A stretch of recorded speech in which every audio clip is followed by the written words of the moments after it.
Good morning, fifth graders. Thank you for being here in another new day of learning. Today, we need to go over something that you learned last week, that is volume. So we are gonna read the lesson objective together. I'm learning how to solve real world problems involving volume of figures using visual models and equations. Vamos a resolver problemas de la vida real que hablan de volumen y tenemos que usar o modelos o ecuaciones o las dos cosas. That's very, very important. So how do you know that you are successful? Remember that the success criteria tell us how we are going to be successful. So we are going to be successful if you can create and determine the volume of a cube.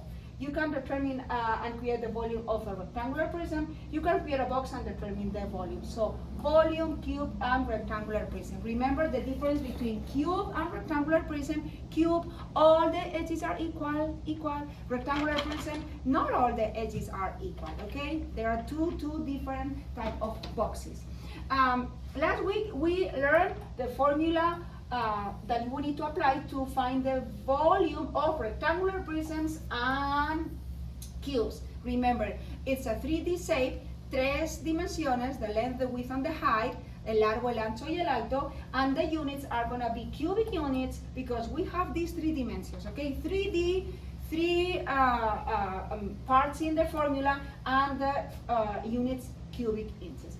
So let's go move to the first activity that we need to do together. We have these two shapes and we have a clue. They said that each cube is 1 cubic centimeter and we need to determine the volume of each figure.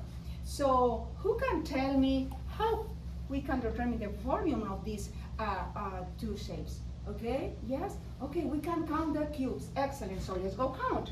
1, 2, 3, 4, 5, 6, 7, 8, 9. Okay, here I have 9 cubes, so my answer is 9 cubic centimeters. Remember, cubic. Perfect. What about this one? Okay, I only see 4. No, I'm not right. Why I'm not right? What? Oh, you are saying that we have here some cubes that are hidden? Yes, that's true. So when you count the cubes, you need to be very aware that sometimes you have cubes that are hidden. So I have 2 in the top. Under this I have 2 more, yes, so 3 and 4, and then I have these 2, 5 and 6. So in total I have 6 cubic centimeters. Perfect, but can we apply the formula? Where? Here? Yes, here we can apply the formula because this is a rectangular prism. Here we can apply the formula. So if we apply the formula here, remember the formula is length times width times height. You only need to label. You need to find your length. Okay, this is my length. I can see 3 cubes, 3. And this is my width. How many cubes? 1, perfect. And this is my height. How many cubes? Okay, 3 again. So 3. If you multiply these numbers, you are gonna get the same answer, 9 cubic centimeters. So remember, we can count the cubes or we can apply the formula. Perfect. But now some of you maybe are thinking, but Ms. Rodriguez, why we need to know about volume? Yeah, because we use volume in real life. Imagine that your parents want to buy a bed and figure out if the bed is gonna fit into the room. They need to find the volume of the bed, they need to find the volume of the room. What about if you buy an aquarium and you want to know ¿cuánta agua pongo dentro? How? Tell me the amount of water that I can put inside. This volume. And also, you want to cook.